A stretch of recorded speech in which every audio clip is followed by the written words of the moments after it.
Hey guys, it is near the end of February. Did everybody have a happy Valentine's Day? Give chocolate to anybody? Your loved ones, your family, yourself, whatever. So it is the 21st. Most of us, at least in the upper half, I want to say, of the United States, and even the lower half. Thoughts going out to the people of Texas. Most people in the United States suffering through a pretty brutal winter storm, but we are hanging in there as per usual. And if you haven't noticed by now, obviously, I am your host, Spire. We are here with episode 165 of 4PlayerAnimecast, fourth part of the Winter 2021 season. And we have this one more episode, I believe, where we're just going to wrap up the season. Nier is already scrambling to find something that he can cover at this point, as am I, sort of. But if I have one out that Nier doesn't, which is random idol series. So in the case that, something goes awry and I don't have a series to cover, I can always break that glass. So that's always there. But anyways, we have one last episode to go after this, and then we're going to hit the previews for the spring season. But without further ado, let me go over to my compatriots. Dark. Hey. And Nier. Hi. And of course, Toast. Yeah. So everybody's here. I got the Grandmaster.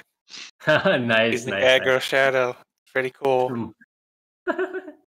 So everybody's here. Let me just go over to, I guess, Dark again. What have you been up to these past 2 weeks, friend?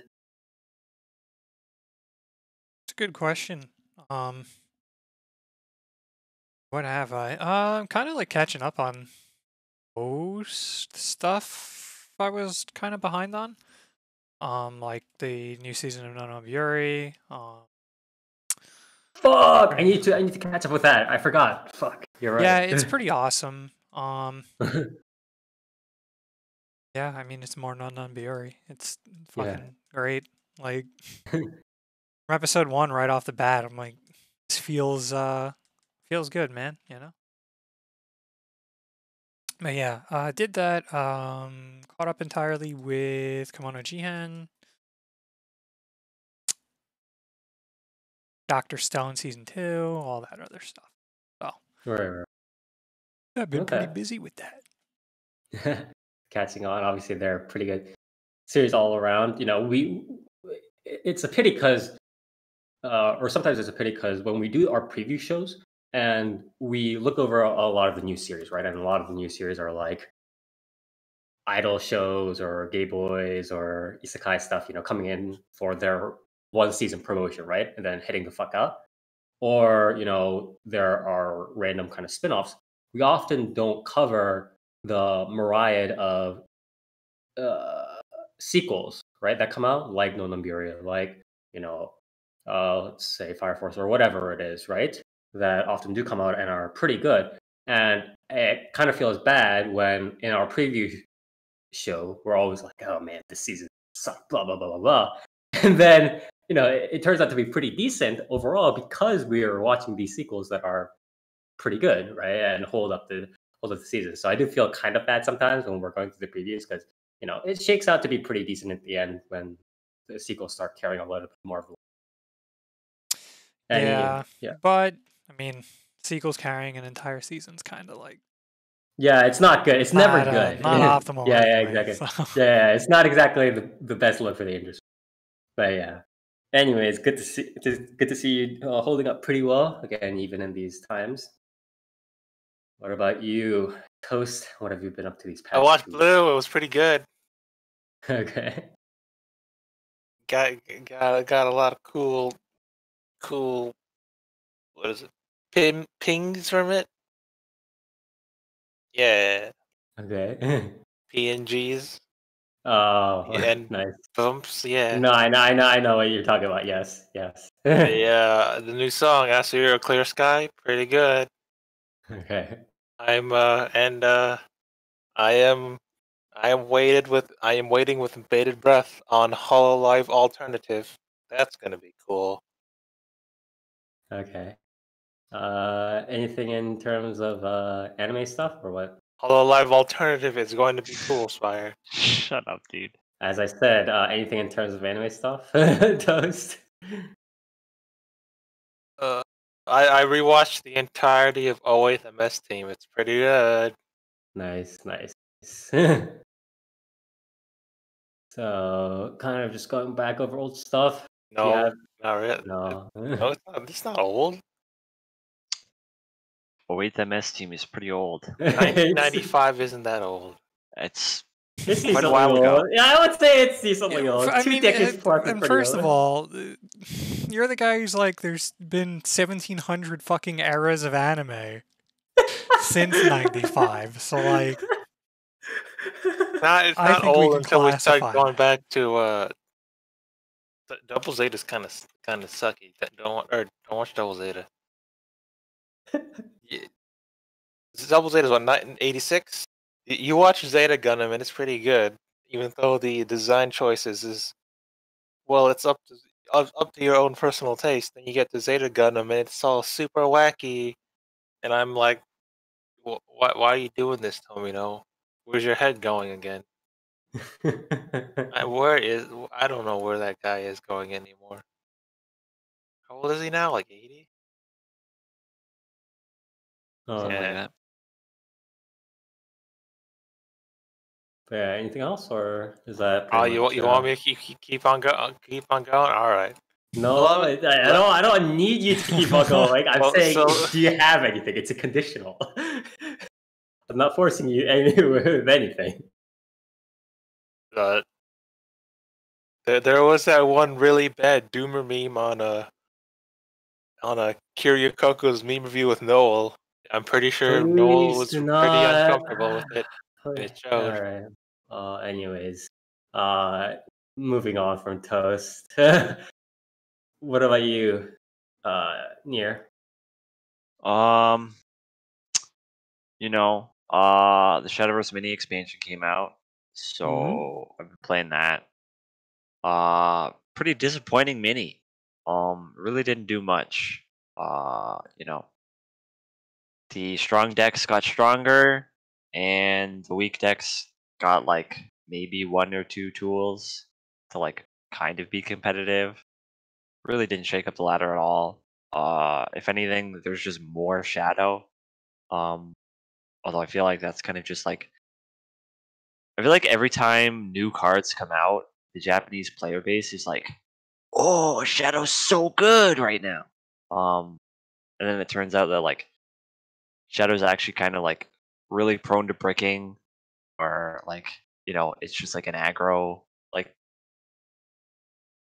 package. But yeah, right now like everyone's playing Grimoire Shadow, which is like a good deck, but I kind of fucking hate playing it because Right. I'm a person that gets really tilted when I brick. And Grimoire Shadow is like it is a really greedy deck that like it's full of just stuff that you know you want to like burial right, you want to kill off in order to draw, but then like sometimes you'll just draw all of your like draw cards and nothing to sacrifice. So Mhm. then your hand is just completely worthless. And then you sit there for like 5 turns as you like attempt to draw something. And then you die. And obviously that's kind of annoying. So I don't play it. Cause pretty much every time I play the deck, I break and then I feel like putting a hole in my wall. So I've mostly just been 100%. playing Ramp Dragon, which is like Mhm. I think like tier 2-ish right now.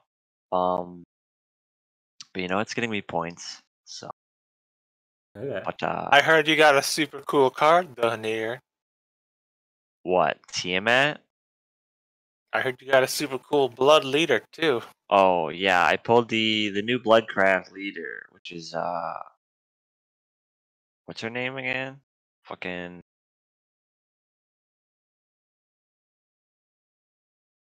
is Yuzuki. She's like a samurai, vampire, babe. voiced by Yui Horie. Just like Guilty Gear Strive. Yeah, she's pretty cool. Yeah. Mostly just been playing Dragon. I played a little bit of Blood. They got a new deck, which is kind of cool. It's like a just constantly draw shit deck. It's more like aggro focused, but it's okay. But I'm mostly just playing. Is Playing the Blood old the Wrath one with deck. the discard damage?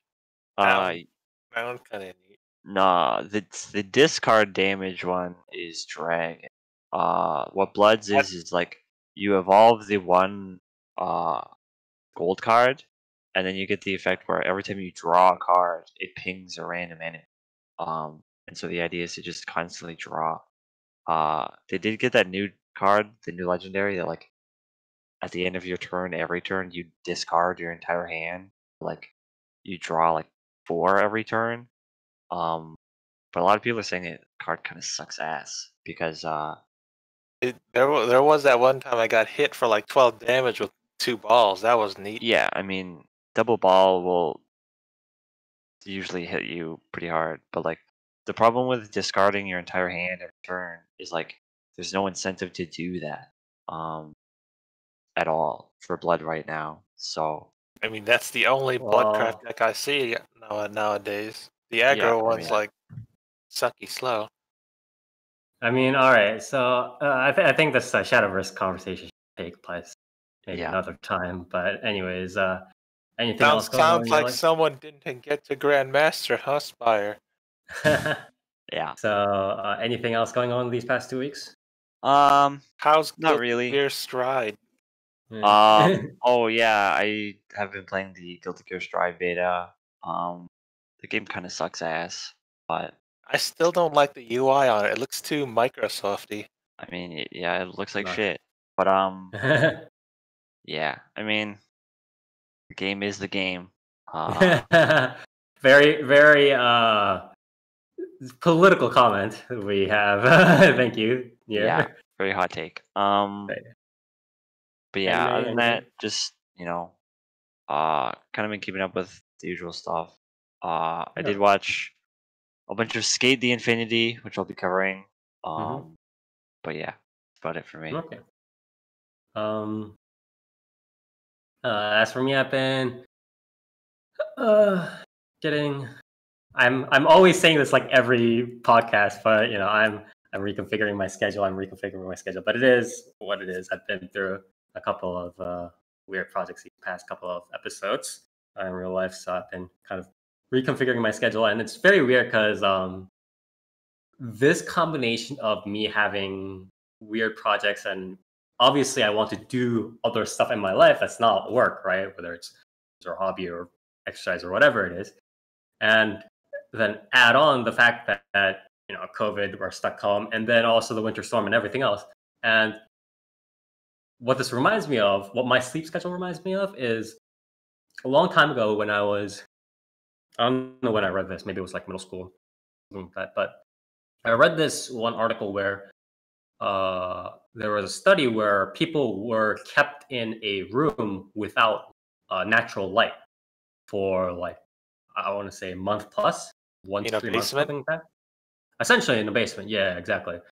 They could have, obviously their own artificial lights, but there was no natural lighting. So what happened over those 3 months, or 1 to 3 months or whatever, was that their circadian rhythm obviously got messed up because they had no sense of real, like, oh, this is the day I should be active, this is night I should be sleeping, right? So the fascinating thing was their schedule changed from a 24-hour day, right, which is 18 hours-ish of work and then 6 hours, 8 hours of sleep, right, to a 36-hour day, which was very weird. So they had, 8 to anywhere to 10, however many hours of sleep, and then they had a sort of weird, like 20-plus-ish hour day is how it kind of turned out. So that's pretty much what's been happening to me, which is very weird, but it is. So I've been kind of trying to go through that and, trying to fine tune it. Going through some anime stuff. So that sounds like the average person nowadays due to the current Yeah, state of exactly. affairs in the world. Yeah, I mean, exactly. That's what I'm saying. It's happening to me, but it's happening even faster because of the winter storm, and I'm like I'm essentially stuck inside now. I can't even run outside because there's ice on the roads, and I can't do anything. But it's been sped up like that, and so it's been very weird. Other than that, I've been watching some anime. I think like there's isekai stuff, Wonder Egg, so on. Nothing too much other than that. Usually, I want to usually go through visual novels. I've been fuck. I can't. All right. Well, I was about to say something of what I was getting into, but I want to refrain from saying what it is. But it's not anything like lewd or anything like that. But it's just not. It's something a little bit stupid. Drugs. But yeah, crack cocaine. It's very embarrassing. But other than that, I haven't been doing much. I've been pretty busy with again cycling through my schedule, getting a little bit ahead on. How was the earthquake, Spire? I heard Fumino Tamaki broke her hand during the earthquake, and that was neat. I do not live in Japan, so I would not know these things. So How is she yeah. the only one that was injured in the earthquake out of everyone I watch? What's up I'm with gonna that? guess because she's living in a freaking poverty house because she's not rich, and two because she's probably very clumsy because all these She was YouTubers have sleeping, and then a microwave fell on her hand, and I'm like, how does as that I even said, happen? these are Wow, literally the types of incredible setup.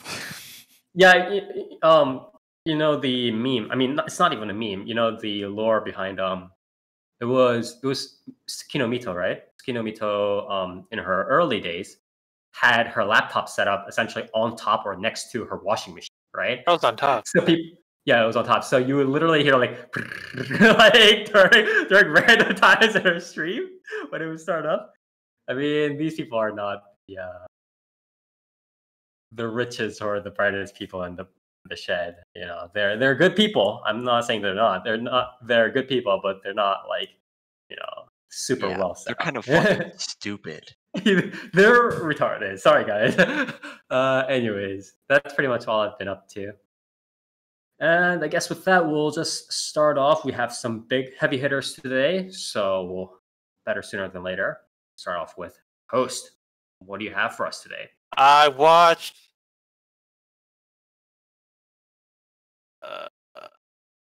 Yeah.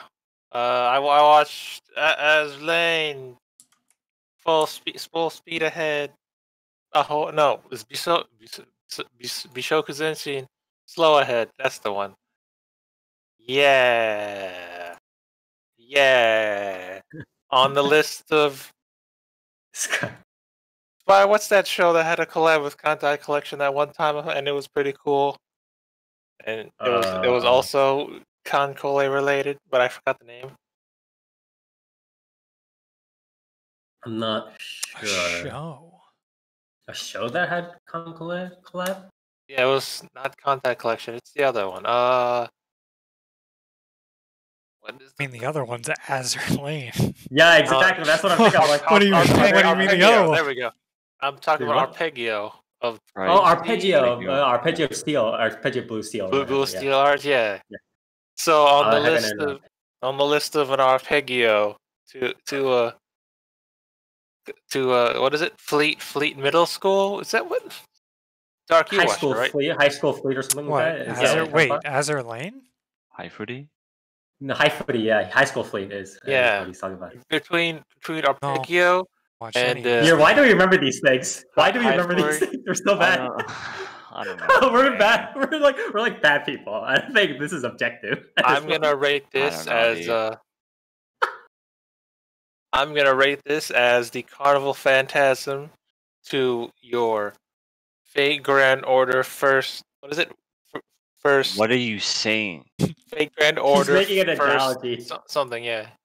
The one where it was where Ritsuka was voiced by Shida when there was a corrupted archer in it. What's that show called? first. But what are First you Order, yeah. comparing that to? What are you Yeah, comparing that First to? Order. Bishoku Zenshin is the fake Grand Order First Order to Two? So you're the saying it's a the different warship story? girls of anime. Yeah. What I'm saying is this Analogy. this Carnival. No, it's to Carnival Oh Phantasm. my- What the fuck are you This talking? analogy I is don't so know. bad. It's I- He so fucking fucking mixed bad. himself around. I Is got this what like you were saying is at this a first. He was comedy like series Carnival. or is this like Where was a I going? different like take on the story? Like It's a 4 right? Yeah, there you go. okay, so it's like Okay. Carnival Phantasm. Yeah, that's what I said. That's what I said. See, you got it. Is it more like Carnival Phantasm, or is it more like the Shiro, the Emiya cooking one? the cooking one, yeah. I mean, Shiro no Sense when that. Hold on, let me start over. Okay, so I watched Azur Lane Shoku Zenshin, and it's pretty good. Out of the from Arpeggio to high school fleet to now, plus Azur Lane and Kancolle, this is probably the Carnival Phantasm to the Fate universe that I wanted. What I'm basically saying this is probably the top warship anime girl thing of all time currently, beating out Kantai Collection. Arpeggio is pretty good though, High bar. but kind of wonky in story. I didn't get it. And what was I up was with that gonna say Yamato that thing? as far as they go, though, that's probably more because this is like Nobody really cares about the. serviceable and like worth watching over ones that kind of scuffed. Let me tell you. Let me tell you this. There's this dude on Twitter. He was all like, "Hey, I'm gonna. Every time there's a new ship girl release, I'm gonna draw him." And Okay. New Star was like, "Damn, that's cool. Let's take your concept and turn it into an anime." Also, and they're Okay. like, "Yeah, okay." So that dude was like, "Neat." Every time there's a new ship girl reveal in Azur Lane, the dude draws a 4 of them, and they're all pretty sweet. I mean, this like. But that has nothing to do with the story of this show because I read the manga, all right, because you know it's good art in there. I saw Honolulu once and I was like, damn, this is a good artist. Can I So just say? Can I interrupt? I'm really sorry, but can I just ask the question that's the clear elephant in the room, which is, does this need a story? I'm like, we're talking about the story, right? But I'm making these sort of like heap pleasure, like Joker hand motions. But do we need a story for this? so the 4 manga obviously has a story, right? And the Yes. story is the introduction of every ship girl from the beginning of the game up until now. Is And that is that a story? yeah, Okay. they basically go in chronological order of every girl that's been in release order, I guess. So you start off with the starter ships. You got Javelin, Ayanami, Laffy. I mean, don't worry. In this universe, they're all friends. They're not part of the real verse where they're half. Where Ayanami and Nimi are one group, the Laffy and Javelin are the other group, and they're fighting against each other. Don't worry about that. They're all friends, and they live in what is it? The Azur Lane High School dormitories. Is that it? Yeah, I think that's it. So they're all living in Azur Lane, and then they're hanging out with the other destroyers and whatnot. That's the first episode, introducing them, and then the second episode we skip directly to Baltimore, and I'm like, wait a minute. Baltimore was what last appeared in 2019? 2019 event, I want to say. You skipped an entire year of content. Where are the other ships? Where's Rodney and whatnot? And then they skip again back to, I think third episode was Akashi, and I'm like, oh, So they're basically taking whatever they want, whatever manga chapters they want, and adapting it. I'm like, okay, I'll take it from there. Again, I don't think. I That's mean, fine. I'm sure the manga has stuff, but I feel like Again, the manga is just release order. The ship girls. This one is, yeah, hey, exactly. we like Baltimore arc. We're gonna throw that in. Then Graf's B is antisocial and doesn't want to talk to anyone. That sounds kind of cool too. Hey, formidable. People like her, right? Let's make an episode of her. And I was like, oh, cool. Where's the plot? There's none. And then there's that new ship that appeared. I don't even remember her name. One of the new German ships. Like, she's a few months recent, but she's there. I'm like, what? Cool. She's making cookies. All right. So any story you want. This is completely slice of life. Yeah, I mean that's ship what we stuff. expected. Basically, Yeah. this is the perfect ship girl anime that everyone wanted. So you did it, Yostar. You finally defeated Contact Collection.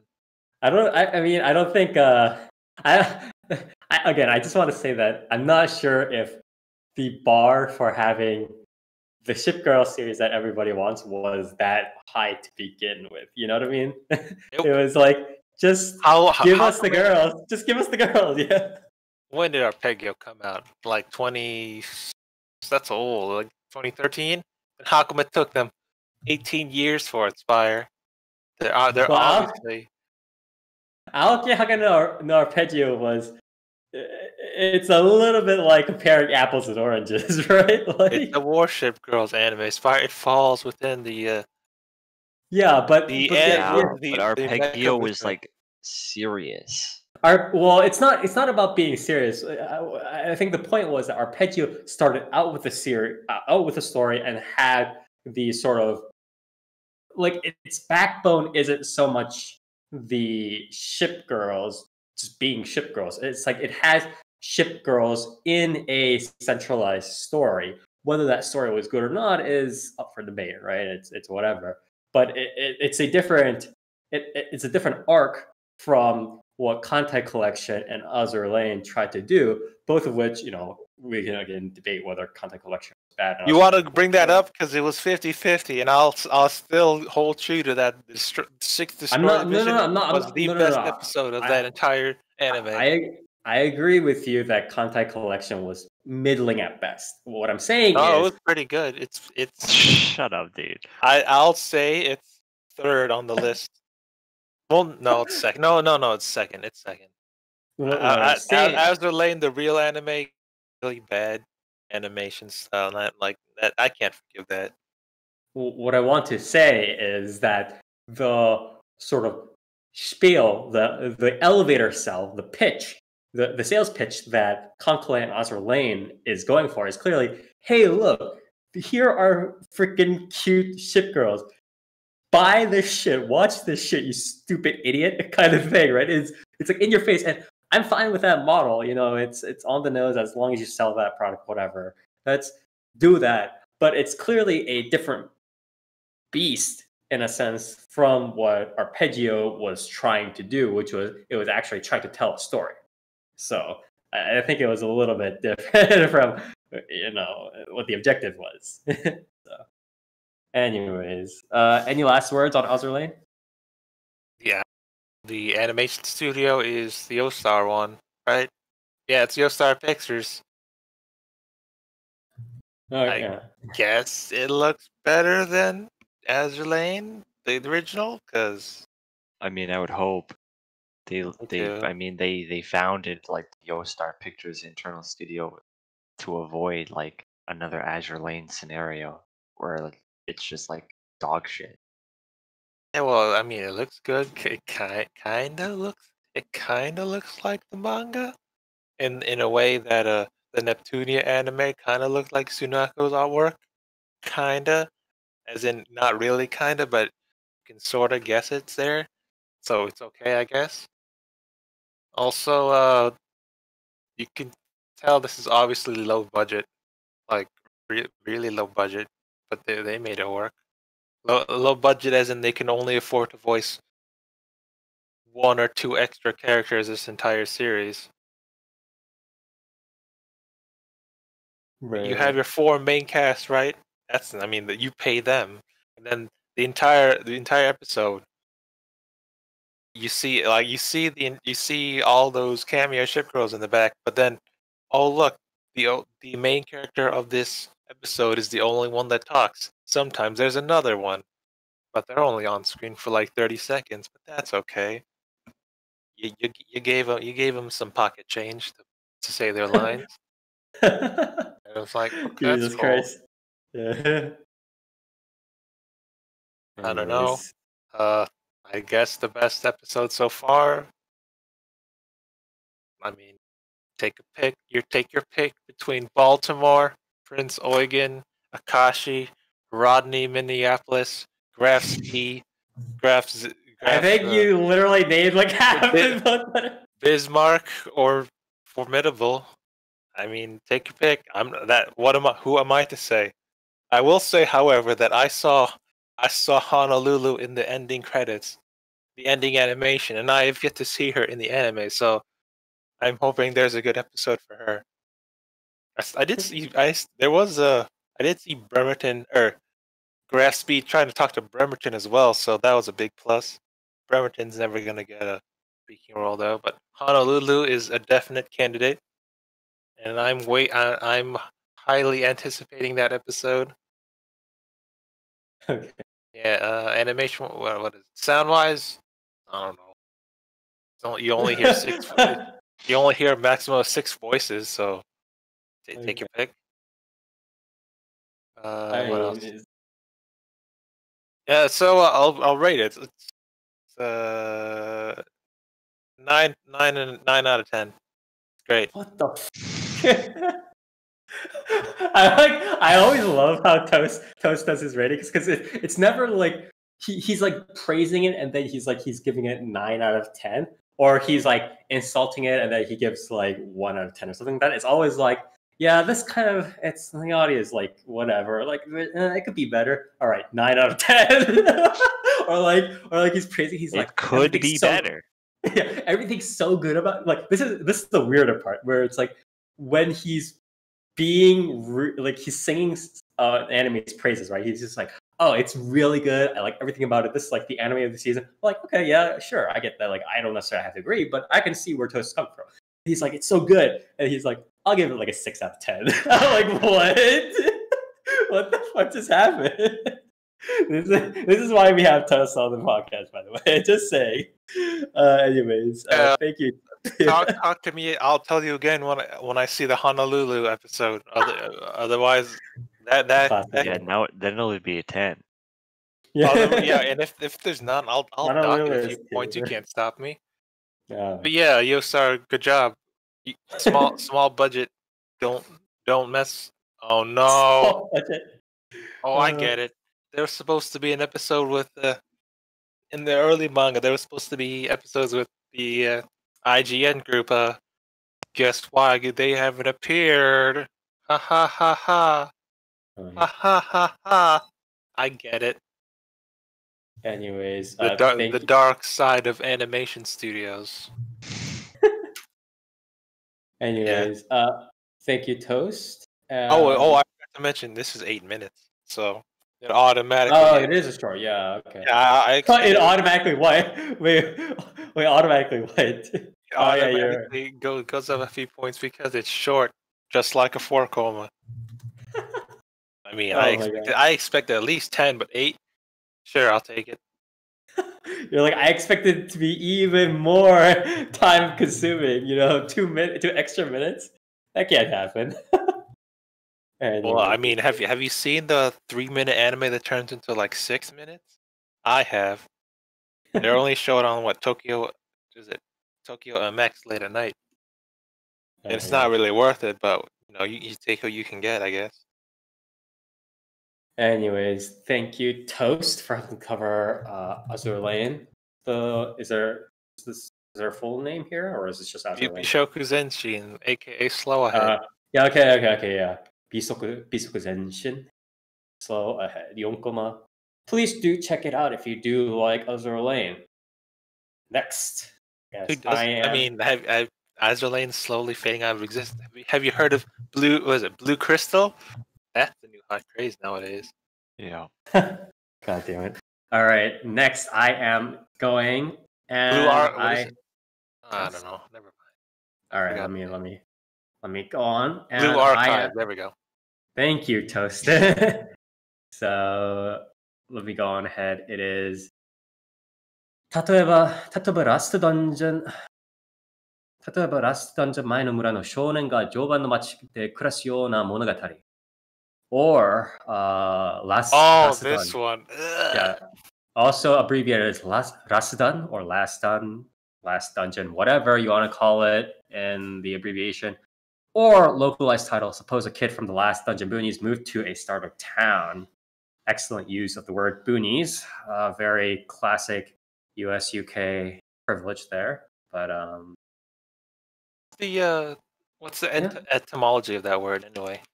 boonies? That's a good question. I would need to check. But we could talk about that later. But anyways, this is a Light and Films series, and for a Light and Films series, it has surprisingly decent animation so far. Obviously, it's not like freaking a million frames all the time, but it is pretty decent for what it is, especially considering that Light and Films this season alone is doing either Urasekai Picnic or Other Side Picnic.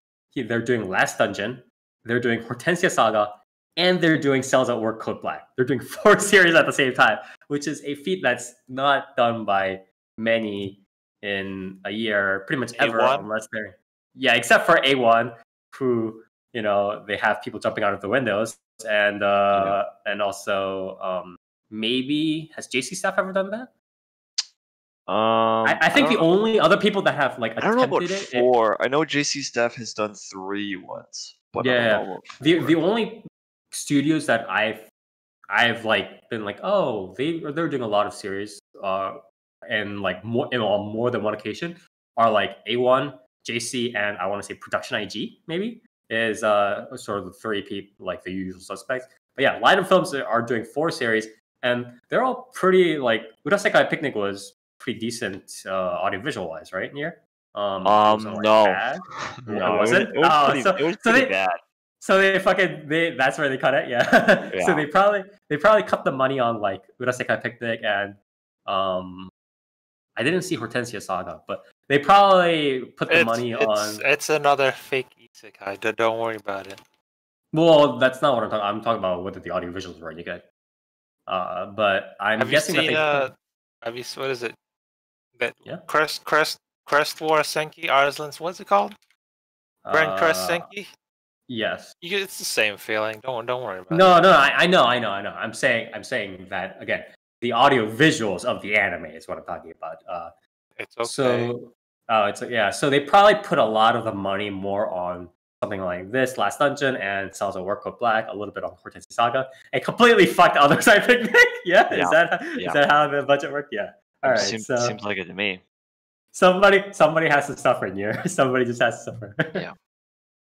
So I mean, it's an isekai. What do you want me to say? But this one, I do want to say that it's a little bit. It eases a little bit up on people who I want to say become a little bit nauseous when they see the harem start up so quickly, right?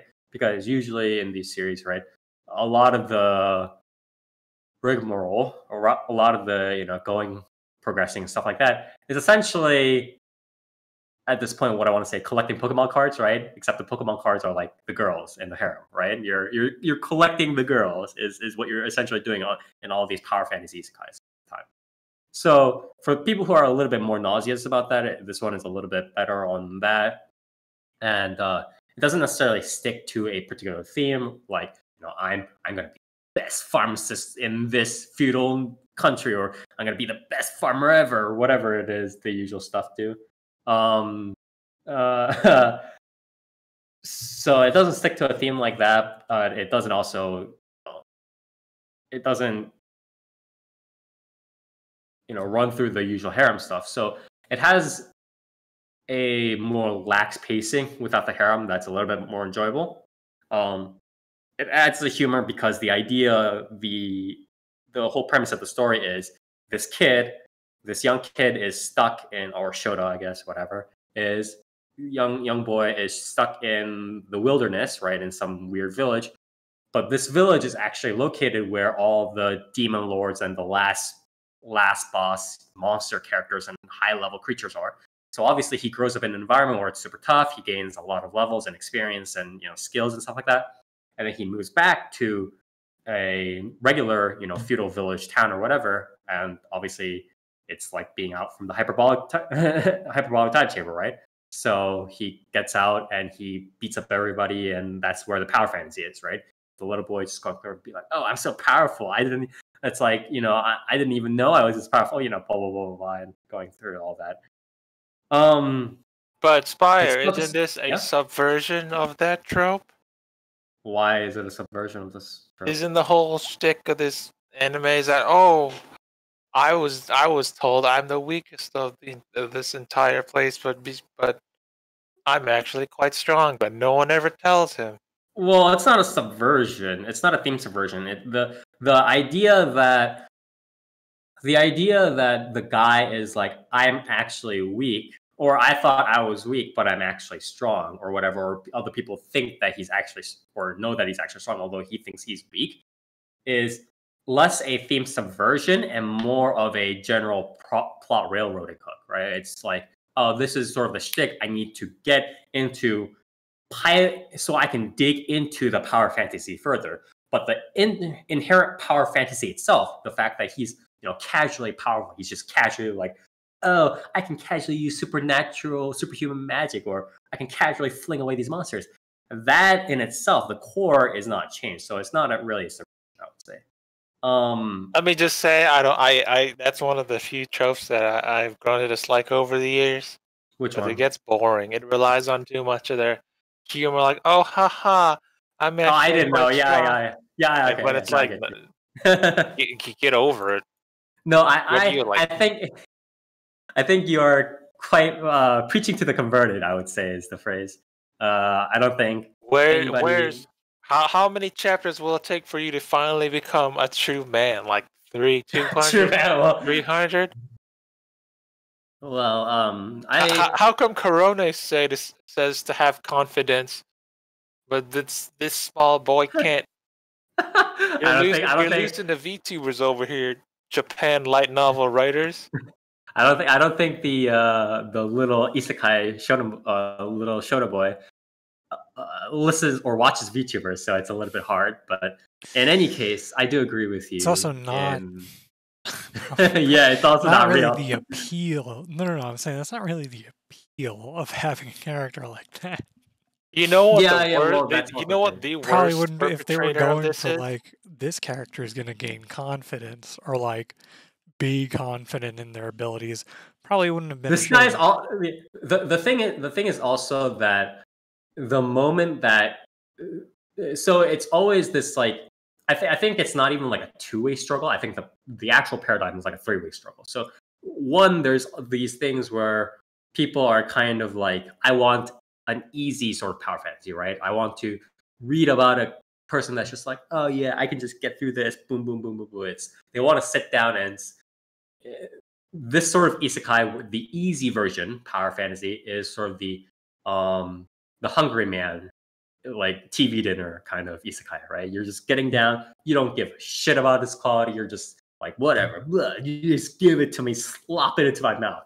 And then the second one is the people who are sort of thinking they're on the next level, and they're like, I want the protagonist to be edgy. Isekai.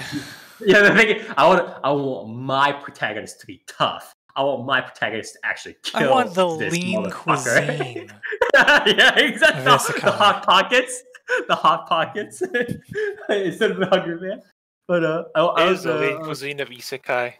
I want the I want the Tostino's pizza rolls that are a little bit further down the shelf. But so that's like the sort of second faction of people, the people who are constantly like, oh man, the protagonists in usual harem anime are so weak. I really like the tough guys like Arifureta or whatever the fuck, right? Or goblins or whatever, right? The tough guys. And then I think Spire fell into the trap. Goblins isekai. That's true. I apologize. All right, even I know that it's not an isekai. What's wrong with you? I apologize. Maybe you're thinking of Overlord. Overlord would probably be Yeah, there you better, go, yeah. Overlord. Yeah. And then the third faction is people who kind of want to, I don't know whether this is sort of like an impossible mission or not, but want to kind of raise the isekai genre into a general, I want to say, decent sort of genre instead of just fan fiction, OC, oh, I'm going to be the best warrior in the universe, blah, blah, blah, blah, blah, right? There are people who want to raise it up, like myself, right? They just want a good story within a sort of isekai setting, right? Because we haven't good stuff yet. What? Well, we got one, but then we still don't have Sword Dad or Onsen or Vending Machine or Vending Machine. It's so good. Exactly. Yeah. It's so. I think there are these sort of three factions that are constantly fighting each other. I think those are the three major factions, and these.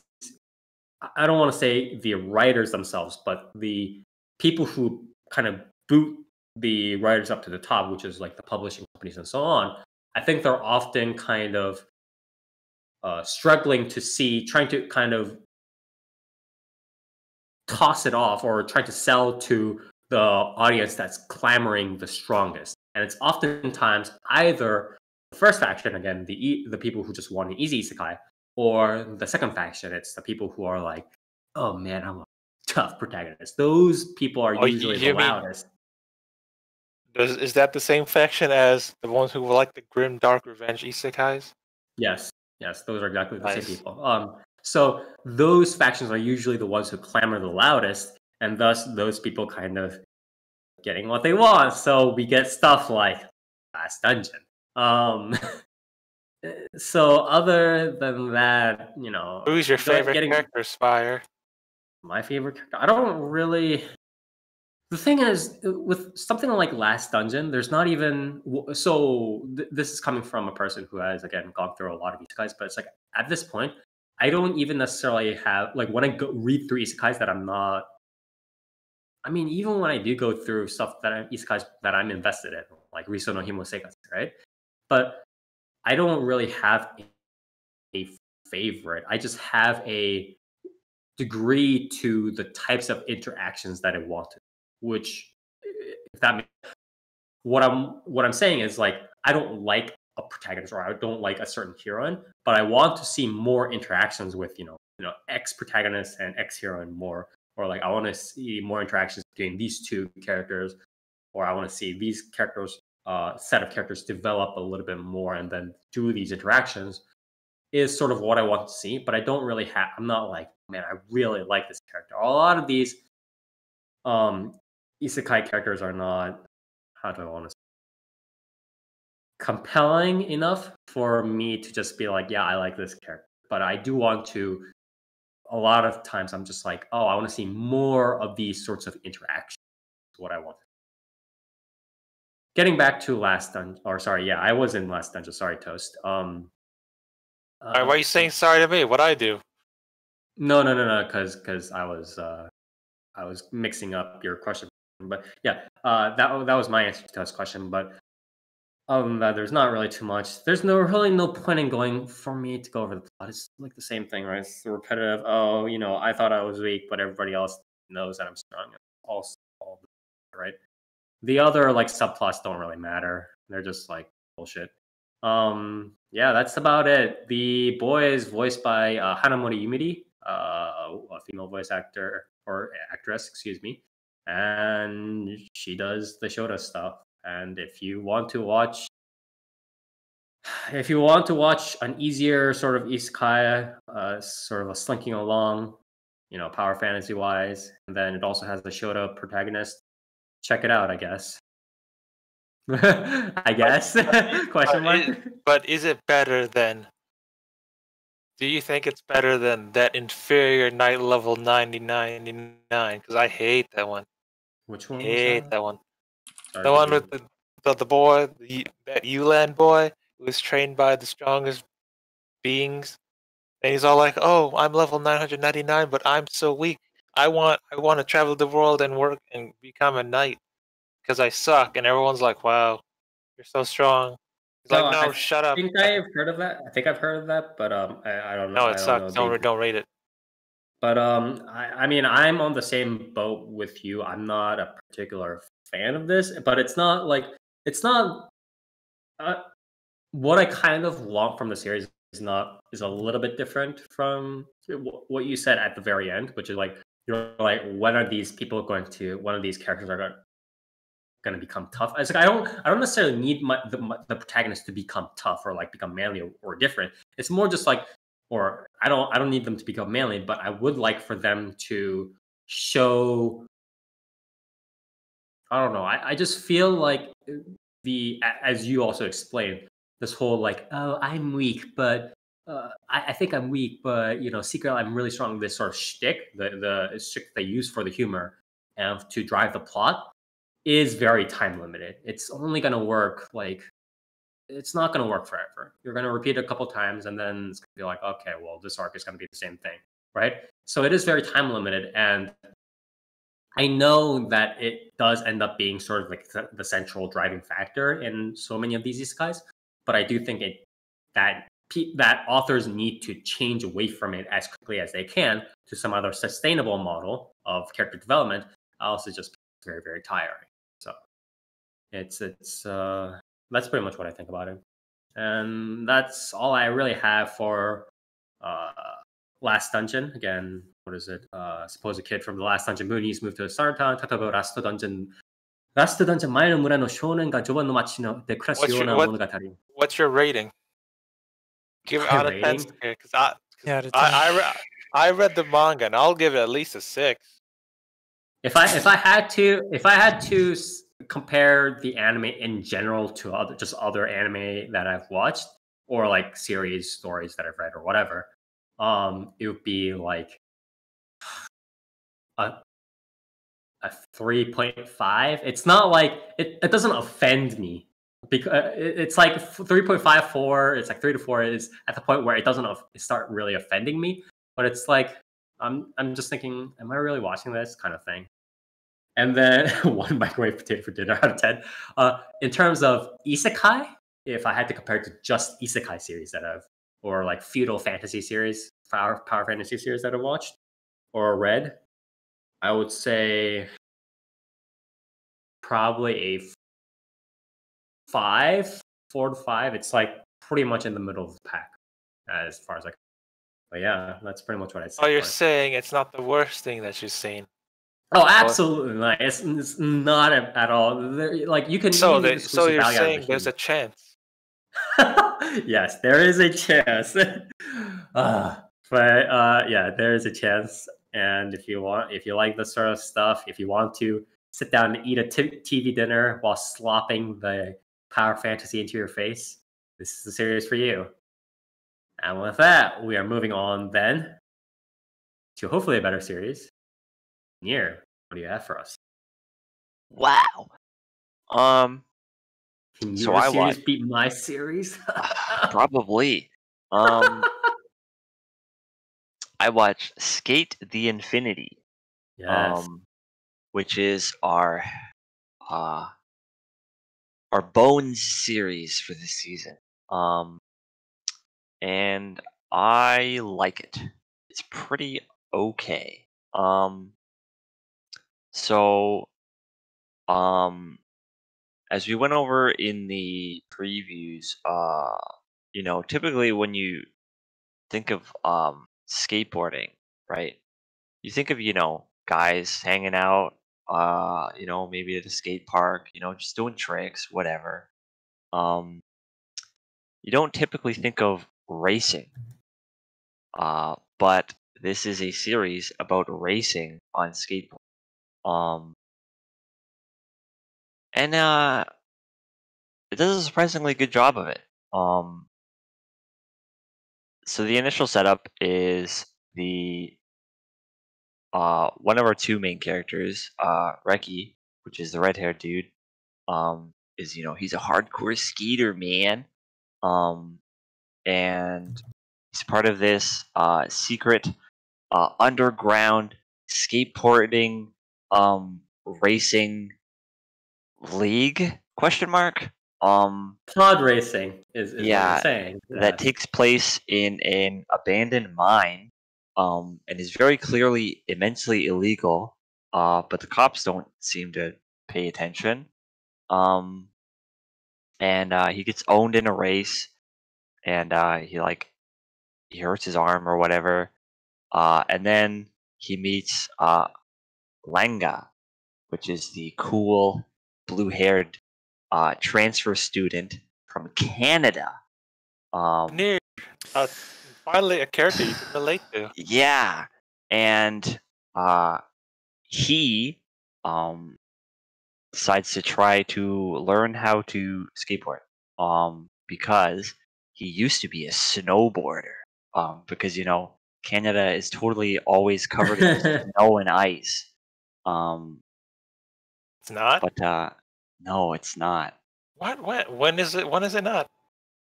During summer. Yeah, I'm gonna need you to show receipts for that one. I mean, one time on Guy Online, this dude told me that in Canada he saw a moose in the winter. I mean, in the summer, and I'm pretty sure you only see those in winter near. So Yeah. Believe it or not, but moose continue to exist through the summer. they don't migrate. I mean, don't they Where migrate would they up north? migrate? No. The Arctic? I mean, they stay up north. I played Red Dead. They only appear in the snow areas. Uh-huh. It's true. Anyway. But yeah, so a lot of this series is kind of just like I mean, it sets up like the racing thing. They do the racing, of course. But a lot of it, for the most part, is kind of just like the two main characters sort of hanging out. There's a lot of really chill like montages of Lenga like learning how to skateboard. They do a pretty good job of like integrating like the differences between like how a snowboarder like sort of interacts with the board compared to how a skateboarder, you know, stands on his board, and the different balances you need, and like the differences of having the snowboard be like literally strapped to your feet compared to a skateboard, which is you're kind of just standing on it, right? Um, and it's pretty chill. I wouldn't really call it like slice of life, really, because it's kind of just two bros hanging out. When they do the racing stuff, it's pretty good. Most of it's kind of just like, hey, I'm gonna race you, and we're gonna race now. Now. And then they race, and then it's like, whoa, this guy's fast, or whoa, he's good. And they I mean, do. the issue is, right, it's how, I mean, I don't want to look down on it too much, but how much can you really? It's kind of like a sports series, right? It's like unless you really start going into like the introspection, retrospection aspect, it is a little bit difficult to be anything beyond, wow, that guy is so good at hitting the ball. Right? You know what I mean? It's Yeah, I mean, to give it its credit, it doesn't really go too much into be like I guess the sports series type of show where it's like, oh my god, this guy is freaking awesome. He's like he's a master of this craft, and he's just so fast, and it's kind of just like, yeah, I like skateboarding, it's fun, but also like this guy's really good, right? they kind of set up like a. I don't really know if I would call him like an antagonist, really, but he's kind of like, I guess he's like the bad guy, which is like I don't really know what he is, if he's like a CEO or like a politician or whatever, but regardless, he's a grown ass man, who absolutely loves skateboarding, and he's the one that is running this like underground illegal fucking skateboarding racing That's fucking awesome. thing, and is this alter ego Tony Hawk? What's going on here? yeah, so he's in charge of the thing, right? And he calls himself Adam, right? And shit. he shows up because he sees the Canadian dude Langa, and he's like, wow, this guy's like, he's got potential, I'm gonna race him. And so he shows up and he's dressed like a fucking matador, right? And Wouldn't the cape slow him down? Look at all that air Yeah. resistance. And he's fucking awesome, honestly. Like, the show's really goofy, which is, really plays into like the ridiculousness of the premise. But he's constantly going on about, the power of love and like how much he loves skateboarding. He's one of those bad guys where it's like he's in it for the thrill, right? Classic, yeah. Yeah, and so like seeing this guy Langa like skateboard, like it awakens his heart and his thrill for skateboarding. So he comes back to the racing track or whatever, and he challenges him to a race, and then turns out he's super good, right? And he has this like weird uh rumored trick where he can go uphill. And but yeah, I mean, a lot of it's just really, really goofy. It's a really fun series. It doesn't take itself too seriously. I mean, as it shouldn't, right? Yeah. There's a lot of comedy. The cast is very likable.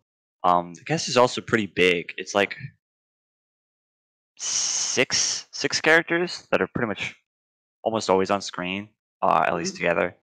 At least in the past few episodes. Because I think in episode 6, it was like a sort of a filler episode where it's like a hot spring episode, where they kind of just go on vacation and chill. And all of them work together, and they all work really well together. There's obviously the super active hyper main character. There's the cool blue haired dude. There's like the child prodigy, you know, cocky kid, and then there's the super handsome ladies man, and then like the one guy with the pink hair. He's like I guess he's like a cool collected type, but he's like a technology type, where he's like his skateboard is like it has an AI in it, right, where it calculates the trajectories of like turns and shit. But yeah, I mean, this series is really goofy. It's really fun. I like it a lot. In terms of audio visuals, obviously it's a bonus show. It looks very good. Some of the cuts are honestly like fucking gorgeous, right? Like the race between Adam and the main character Reki. There was a cut in it where Adam like he starts doing tricks and stuff, right? And it's really smooth. It's really nice. There are some shots that don't look so good, but most of that is because there's a lot of shots when they're racing where the camera is like behind the skaters, right?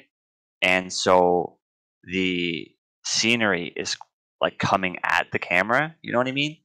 And they're using like CG rocks and stuff, and it kind of looks like shit. But, like the actual animation itself is good, right? I mean, it's a bonus show. I do want to note that this series is actually directed by Hiroko Utsumi, which Oh, okay. she directed Free, Yeah. season 1 and 2. No, wait. Didn't we go over this about the people behind Skate Infinity, right? Yeah, I think so. There was a You know, lot of there's big people. there's There was the quite a Code few Geass big person, right? names. Or no? No, that was a different series. But no, yeah, it is the Code Geass series. Okay. Okay, Yeah. but yeah, a lot of big names behind this. I mean, it's good. Luckily, thankfully, it doesn't take itself like super seriously.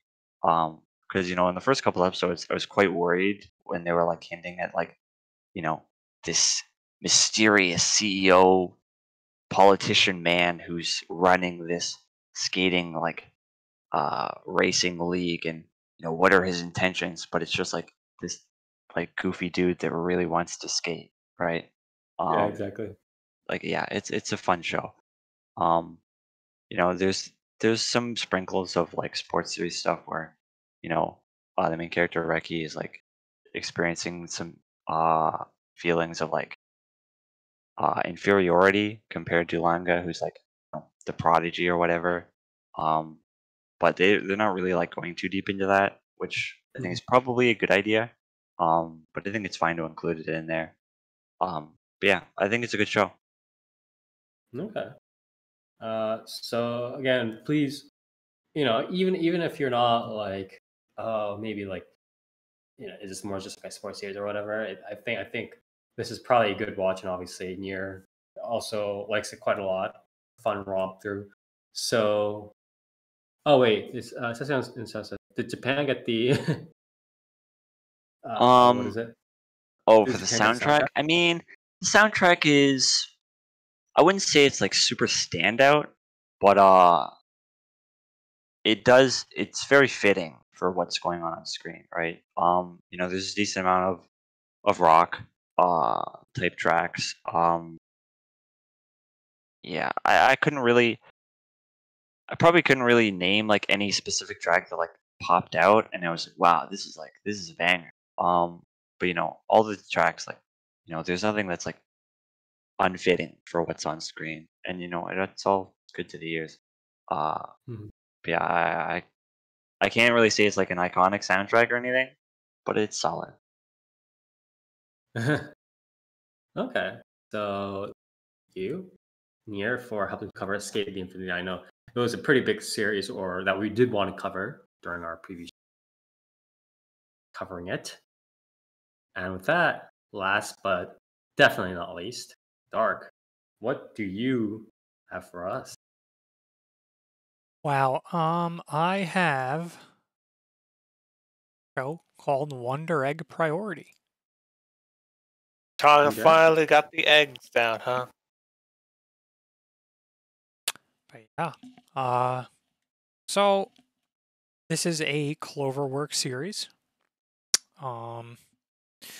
And I guess to start, it's just it starts off with our protagonist sort of like, I don't know if you'd describe it as in media res or whatnot, but it's more along the lines of like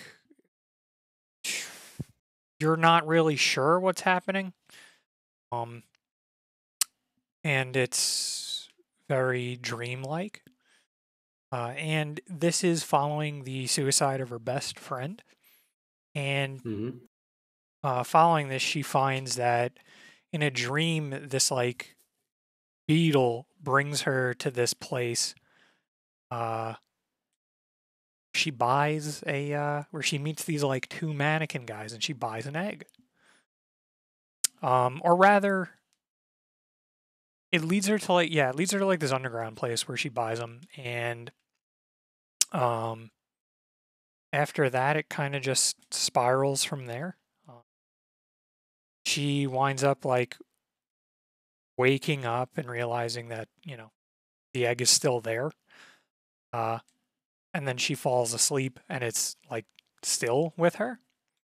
And long story short, she cracks it open, and her dream kind of turns into like a nightmare. with another girl that like pops out of the egg.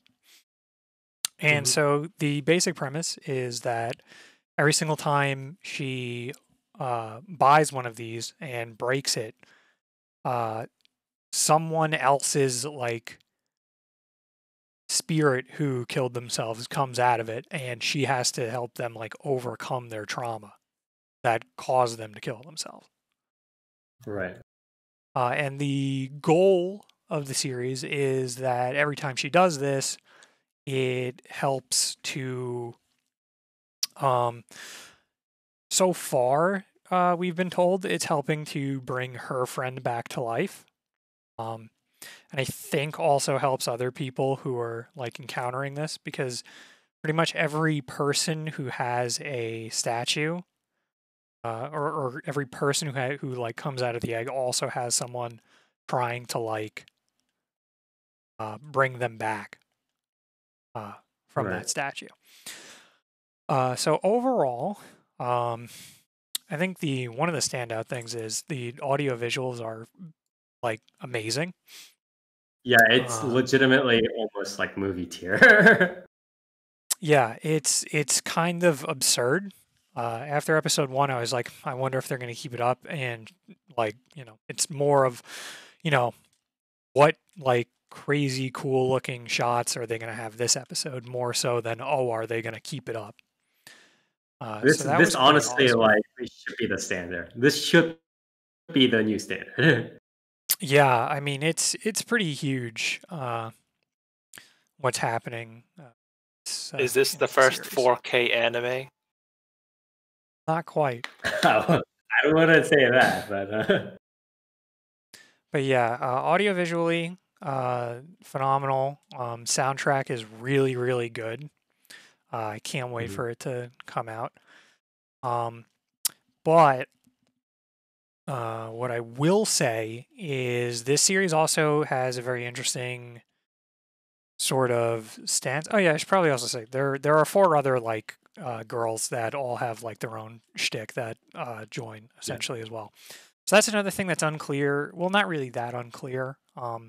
It's unclear as to where it was going in the beginning. But at least unless they pull some bullshit, everything that's happening is real. In and outside of the dream. In the dreams, Yeah, they're I mean, immortal. I would Outside of the dreams, they're like their injuries can like be reflected, but they're not as like they don't last very long. They basically I mean, start becoming I'd almost superhuman at this point too. Because one of the characters like completely overcomes scar, like physical scarring, say, and builds up her strength just by like fighting with the eggs. So, interesting things to note is like each of their weapons is like indicative of their trauma in a way, or something that like has meaning to them with their trauma. I can't remember what the dark skinned girl's like weapon is supposed to be. The main girl's eyes is supposed to be the one of those like rainbow pens that turns into like a giant like mace/axe. yeah, I'm not. Yeah, and then depending on who she's fighting with, she gets cool fucking Mega Man power ups to beat the bosses, which is pretty awesome. But I'm trying to think of what else there's to say about that. I don't think like there's not a huge. One of the things I kind of like is there's not really a huge amount to say about kind of like the series itself in that regard. I mean, It's it's a very surreal, but it's surreal, but it's simple to understand. Like if you yeah, yeah, take things at you face know what. value, like it's very simple, and that is where both I think it really excels and is in danger Fall. going forward. Yeah, Um, so that's sort of the question I'm trying to ask. I was trying to ask you because obviously everybody kind of knows what the form. To clarify what we're saying here is everybody knows what the format is, right? Everybody sort of knows the shtick that the girl is going through each episode. And now the question is how within each episode, right, where we're kind of talking about the girls and doing these sort of retrospections, right, introspections, how deep do the viewers look into the stuff that's going on, right? And that's sort of, especially due to the surrealism, right? It's like the surrealism, when people kind of put it in, it's always asking, the part of the reason why people put it in is because they're always like, oh, well, think further than just, you know, what's going on here, right? So my question to you is,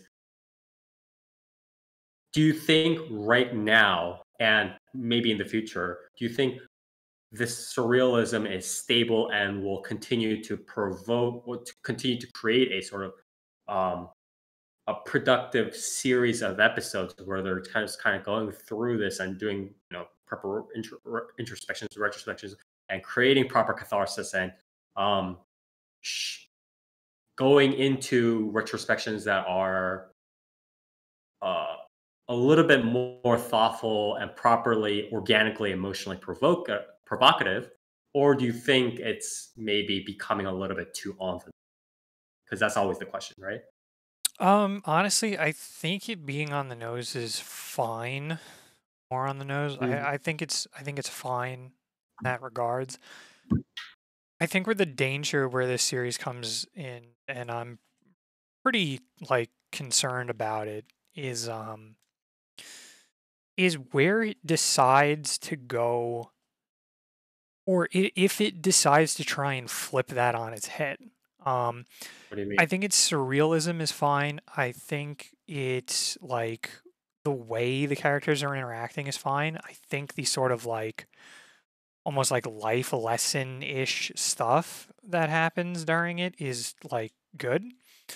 And I think it being more on the nose with certain characters, like they're, you know, going through their trauma and how it's represented, I think that's okay as well.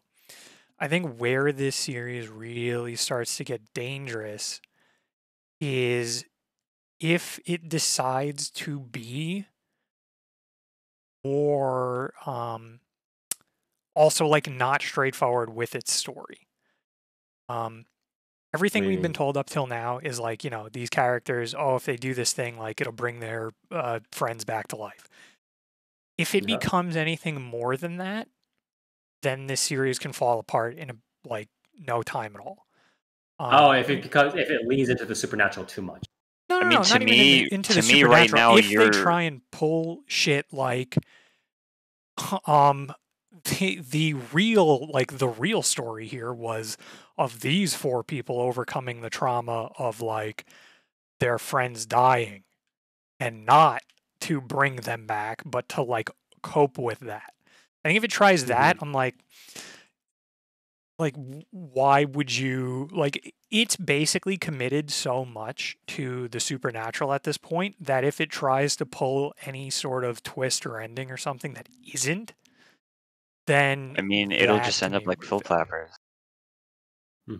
Yeah, I mean, yeah, like it needs to be very like, it needs to play it straight is basically what I was saying in the chat for a while. Like, Yeah. it really needs to problem with- just shoot on through.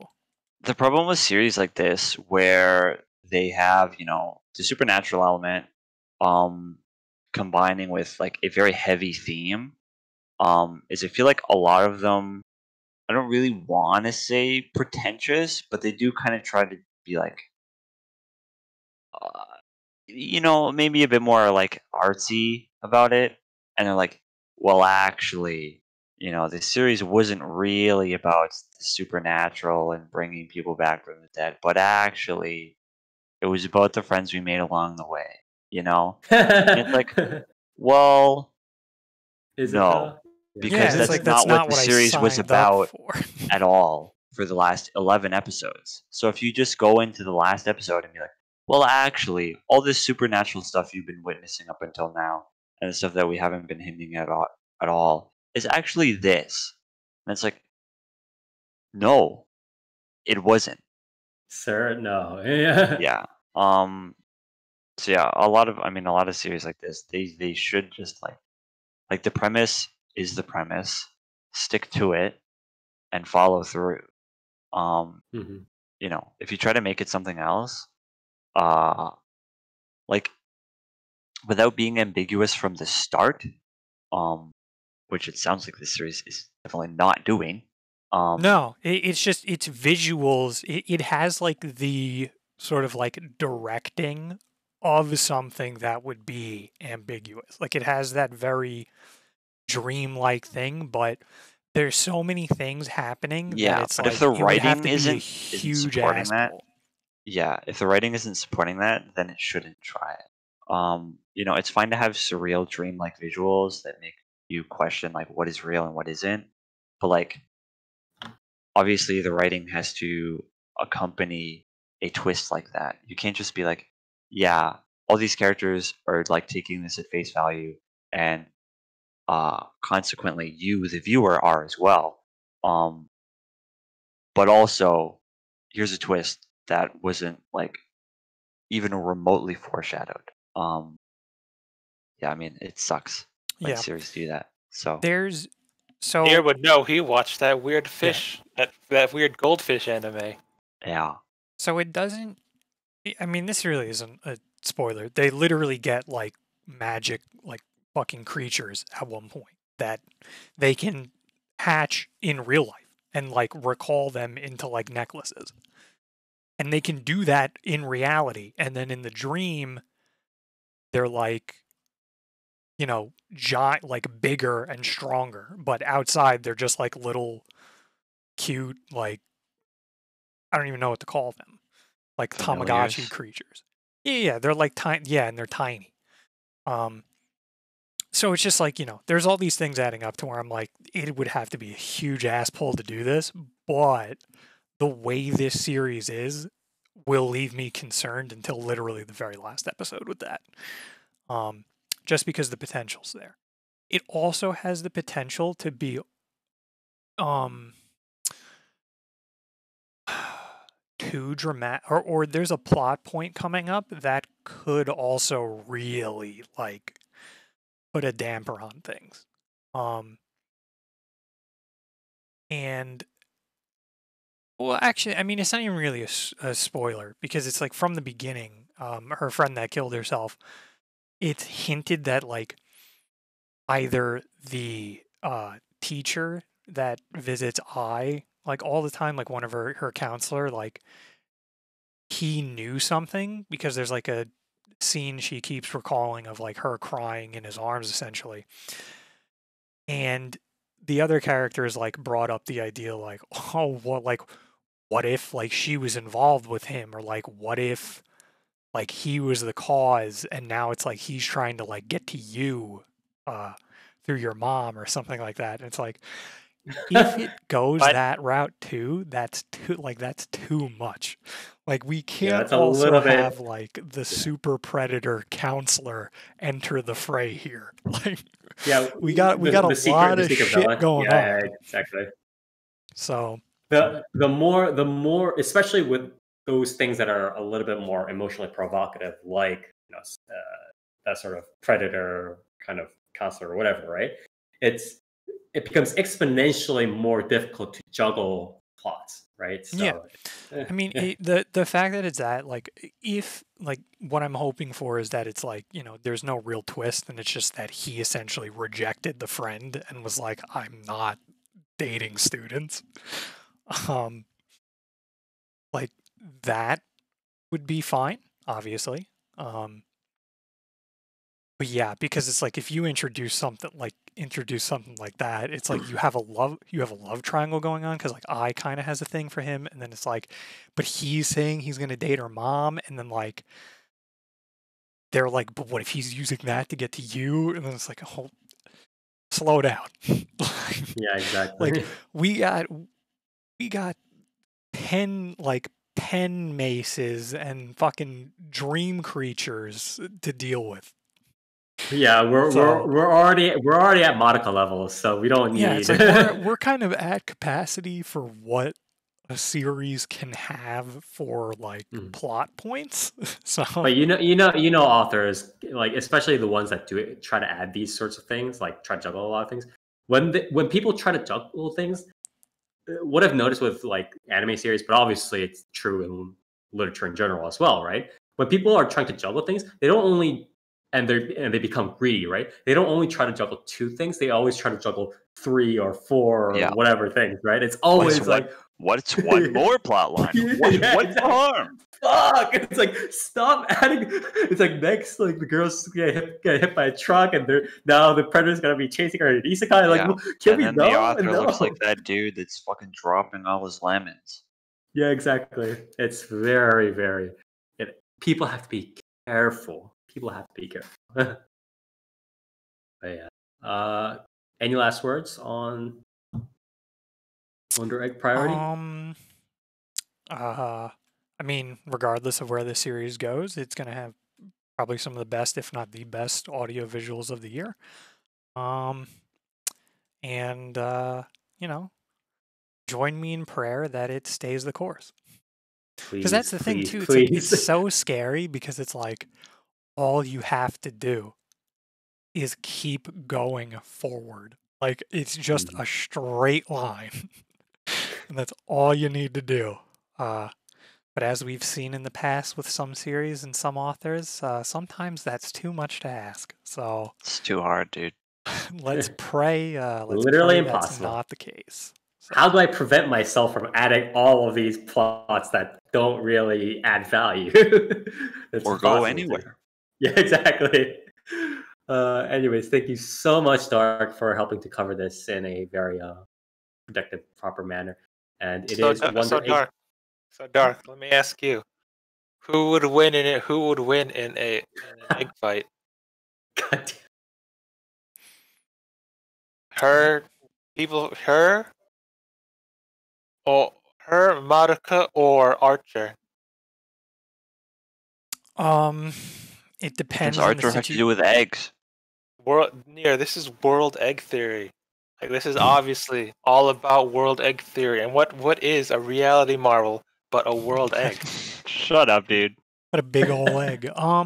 It depends, right? Because if it's related to the dream shit, they're immortal in the dream. So. But Archer gets all his swords in his reality marble. I mean, that's fine, but she could essentially keep doing it over and over again. That's another thing, by the way. Even if like the person they break out of the egg dies, it doesn't matter. Like, it sucks for the person who keeps getting broken out of their egg and dying over and over again. But there's actually no repercussion. So, how would one break the egg though?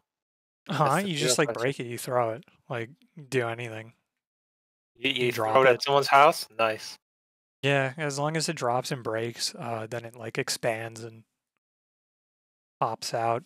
But yeah, I would say as final thing, like the also the main cast of characters, I didn't bring them up too much because it's more of like, kind of want to learn about them yourselves. But they are quite good, and they have quite good motivations. So, and they're all quite likable.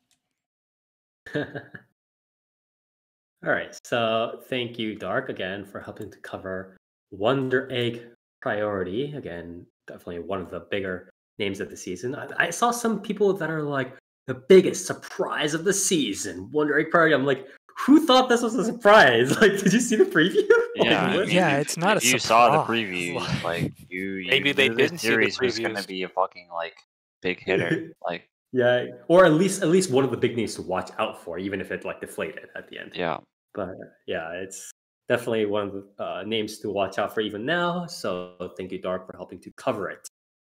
And with that, we are moving on to our news. So quite a decent amount of news, but most of it's kind of like awards and random stuff. So we'll get there in a jiffy. First, a little bit of funny news. The official website for Cygames Uma Musume Pretty Derby smartphone game announced on Wednesday that the game will get a release on PC via DM Games Awards. So when's the... what? I have a DM Yeah, but it needs to get a release. Yeah.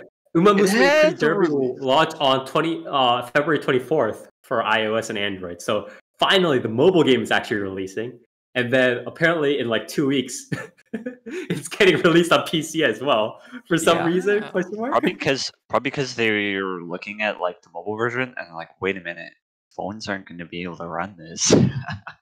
No, or also it's just like I think what they also did was they were developing the game and then they had a timeline to kind of shoot it on PC or something like that as well, right? And Probably, it yeah. kind of just all caught up, right? Like, at the end of the day, it's just like Yeah, we started this game like 2 Yeah, years ago. might as well just do it now.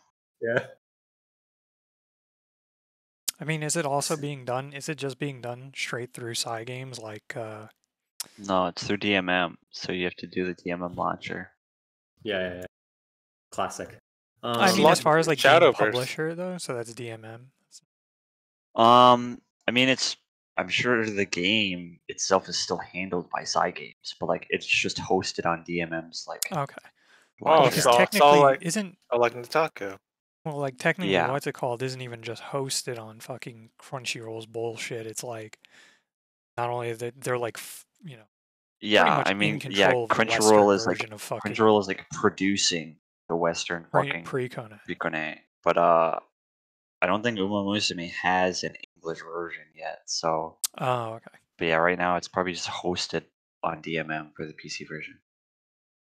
So Uma Musume Pretty Derby will launch on February 24th for iOS and Android. So if people who want to watch out for that can check it out. Then that's like this Wednesday, right? The game is available. The wait is over. Only So took many horse 2 girls. seasons of the show, and like The game is available for 2 pre-order. years apart from those Yeah, exactly. seasons. In which customers will receive a notification for when they can download the free-to-play game. The game was originally slated for a release in winter 2018. That is exactly 3 years ago. Yeah, It was but- delayed in God. order to raise the game's quality.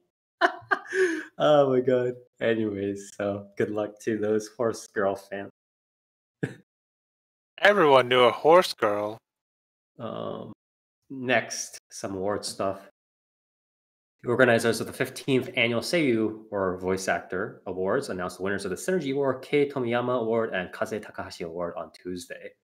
A Synergy Award for works that best show the talent of voice actors to Voikarion 9, Teikokoi Kabuki, Nobunaga no Inu, His Majesty's Dog, stage reading.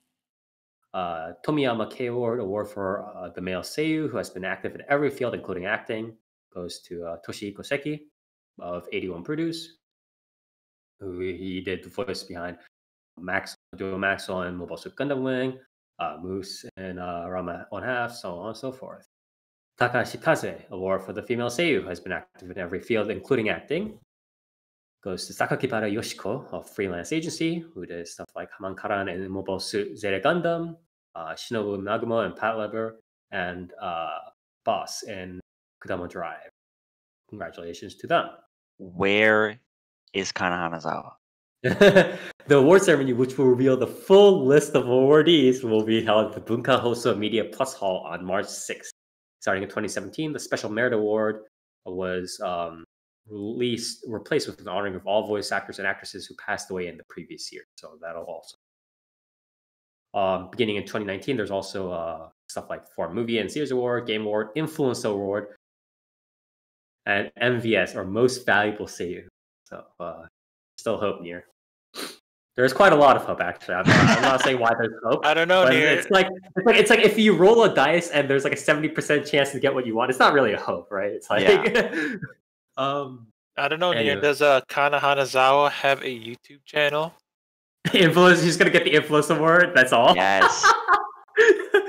I think I'm gonna be pretty like.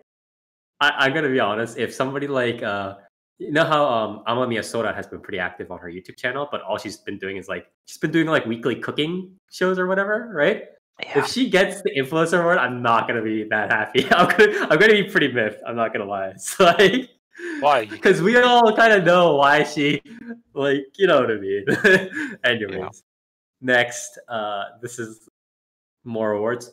Time Magazine honored on Wednesday manga creator Gotoge Koyoharu of Demon Slayer Kimetsu no Yaiba fame on its second annual Time 100 Next list, a list that highlights 100 emerging influential people who are shaping the future. This marks the first time the publication. Yeah, this marks the first time the publication has selected a manga creator for this. That's actually pretty funny because it's like literally nobody else, and then like every like other thing up to now, and then Demon Slayer. So Yeah. Well, who needs real people when you can have anime? Gotoge is thinking of penning a science fiction romantic comedy story as their next project. Oh man. You mean like Dr. Um, Stone? So congratulations to Koyoharu Gotoge. Gotoge Koyoharu is nation. Next, YouTube anime production and distribution company Plot announced on Wednesday that Uehara Keita's Anti-Hero Generations manga submission, wow, that name, won the company's first quote-unquote new generation YouTube manga award and will receive a quote one-shot anime adaptation that will debut on YouTube. Uehara will also receive a cash prize of 1 million yen, which is about $9,500, and plot goods. The manga is set in a Japan where attacks from a giant kaiju are a normal fact of everyday life. The Mikage manufacturing company employs heroes who protect Japan from attacks. The story's protagonist is Kaneko, who is a die-hard hero fan seeking employment in Mikage. However, she finds out that Mikage has been artificially making kaiju and sending them out against heroes in a rigged system. Wow. So we're already talking about class struggles, but it's also anti-heroes. That's actually... Damn, we're fucking in there. But yeah, good stuff. Congratulations to the winner. Next up, this final piece of news, and it's pretty decently big, and at least in the Western fan community. Anime database website MyAnimeList announced on Thursday that Japanese publishing companies Kodansha, Shueisha, and Shogakukan will invest in MyAnimeList through a third-party allotment. MyAnimeList plans to issue new shares, increasing its capital by a total of 1,200 million yen. Remember, MAL is actually a publicly traded company, I think. The companies, along with MyAnimeList parent company MediaDo, will implement a third-party allotment and underwrite half this amount, blah, invest in the funds to accelerate expansion of its platform. Yeah, okay, sure. Blah, blah, blah, blah. So, yeah. Yeah, so more money getting poured into MyAnimeList, which, I mean, it sort of makes sense, but I'm just waiting for the day where it becomes more than investment. Yeah. Yeah. MediaDo owns Mel. Yeah. So, I mean, right now, I'm not. It's not like it's not a situation where people are going to be like, oh man, these ratings are influenced by these companies or anything. I don't think it's at that point. A lot of these are just like asset, capital investments, adding, equity to the company and making sure that they're using it to get numbers, right? They're using it to get quote unquote free data, although it's not really free data because they're investing the money, right? But they're essentially being able to scrape the data and seeing what's popular in the Western community, et cetera, Yeah. right? In a sense? Very easily. Yeah. Yeah. So it's not at all what people might think it is, but we'll see if MyAnimeList becomes some sort of strange conduit between Japanese anime industry people and the Western fan community in a larger way. That'll be a very interesting thing to happen, although obviously people will always be suspecting like, oh man, are you guys rigging the ratings or are you guys pushing some sort of whatever on us? But it would be interesting if kind of mutated. Yeah, I wouldn't be too surprised if MyAnimeList becomes more of like sort of a hub to access anime. You know what I mean? Like where, because MyAnimeList obviously it breaks down all of the series like every season, right? And so it would be interesting to have that list, but then when you click on the series, there are links to how to actually get access to the series. You know what I mean? Yes. It's like So- a weird like indirect-ish interchange between again the bigger companies and the Western fan company, or so it seems like that's what it's becoming. It's very yeah. interesting. So that's pretty much how it is, and that is pretty much the last of the non people news that we have. I'll just quickly go through the people news that we have here. Some pretty sobering people news. The Tachikawa branch of the Tokyo District Court sentenced animator Kudaka Shiro to 4 months in prison for driving without a license, a violation of the Road Traffic Act, on Tuesday. Kudaka did not have a driver's license while driving a car in Kitanomachi, Hachioji City on June 20th, 2020. He was on a suspended sentence for another case. How many freaking criminal cases is this guy on? Can this guy stop? Just get a license? Dude, come on, man.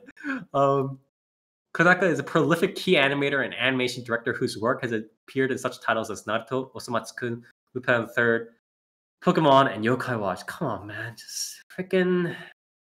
Wait, so he's get on, a license, he's on for... Just get a... Ride a bus, he's done this dude. multiple times now?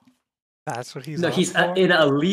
He's been in at least 2 cases where he doesn't have his license. And the first time, I believe, when he was caught for not having a license, he was serving, or he was, I forget if he was serving or, yeah, he was on a suspended sentence for another case. That the other case might not have been related to the license.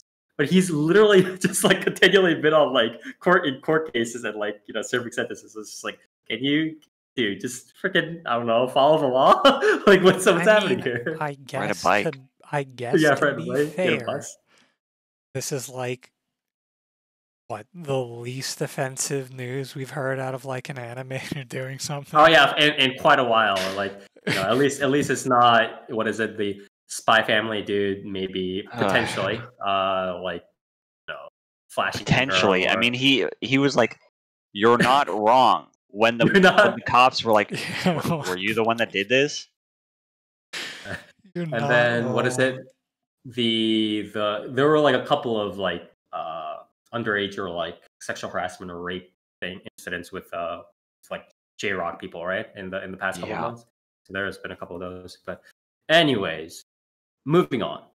The agency of television actor and voice actor Moriyama Shuichiro announced on Tuesday that Moriyama passed away on February 8th at 9:10 p.m. at a hospital in Saitama Prefecture due to pneumonia at the age of 26. He is arguably best known in Japan and internationally for playing the title role in Miyazaki Hayao and Studio Ghibli's Porco Rosso anime film. His numerous other voice roles include the Old Partisan in Adieu Galaxy Express 999, baseball director and captain, the narrator in Jormungand, and Sasaki Hyobu in Ninja School. Please wish his family and friends condolences.